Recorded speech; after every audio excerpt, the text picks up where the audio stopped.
தமிழகத்தில் மின்சார கட்டணம் உயர்த்தப்பட்டதற்கு எதிர்ப்பு தெரிவித்து எதிர்க்கட்சி தலைவர் எடப்பாடி பழனிசாமி வெளியிட்டுள்ள அறிக்கையில் தமிழக மக்களை அனைத்து வகைகளிலும் வாட்டி வதைப்பதற்கென்றே 3 ஆண்டுகளாக மக்கள் விரோத ஆட்சி நடப்பதாக குற்றம் சாட்டியுள்ளார். வரி குதிரை மேல் உள்ள வரிகளை கூட எண்ணிவிடலாம், ஆனால் எண்ண முடியாத அளவுக்கு வரிகளையும் கட்டண உயர்வுகளையும் மக்கள் மீது சுமத்தி சர்வாதிகார ஆட்சி நடத்தி வரும் திமுகவால் தமிழக மக்கள் வேதனையில் துடிப்பதாக தெரிவித்துள்ளார். திமுக ஆட்சிக்கு வரும்போதெல்லாம் மின்வெட்டாலும் மின் கட்டண உயர்வாலும் தமிழக மக்கள் பாதிக்கப்படுவது வாடிக்கையாகிவிட்டதாக கூறிய இபிஎஸ் வருடம் தவறாமல் மின் கட்டணம் உயர்த்தப்படுவதை யாராலும் ஏற்றுக்கொள்ள முடியாது என குறிப்பிட்டுள்ளார். 2022ஆம் ஆண்டு உள்ளாட்சி தேர்தல் வெற்றிக்கு பிறகு சொத்து வரி மற்றும் குடிநீர் வரியை உயர்த்திய திமுக அரசு ஆட்சிக்கு வந்த பின்னர் பல முறை பால் மற்றும் பால் சார்ந்த பொருட்களின் விலையை உயர்த்தி மக்களை சிரமப்படுத்தி வருவதாக சாடினார்.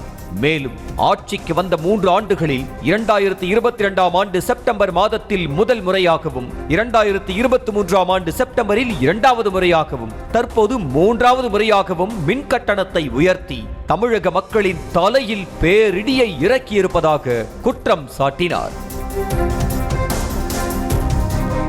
மேலும் மக்களவை தேர்தலில் அனைத்து தொகுதிகளிலும் வெற்றி பெற்ற இருமாப்பில் மக்கள் நெற்றியில் பட்டை நாமம் போட்டுள்ளதாக கொந்தளித்தார்.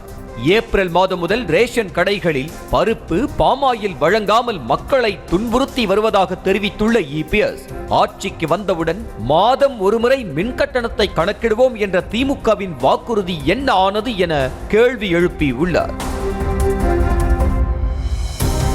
திமுக அரசின் நிர்வாக திறமையின்மையின் சுமையை மக்கள் தலைகளில் திணிப்பது அநியாயம் என குறிப்பிட்டுள்ள அவர் வரி மற்றும் கட்டண சுமைகளை ஏற்றும் போதெல்லாம் அதனை ஒப்பீடு செய்ய மற்ற மாநிலங்களை துணைக்கு அழைத்துக் கொள்வதாக விமர்சித்துள்ளார்.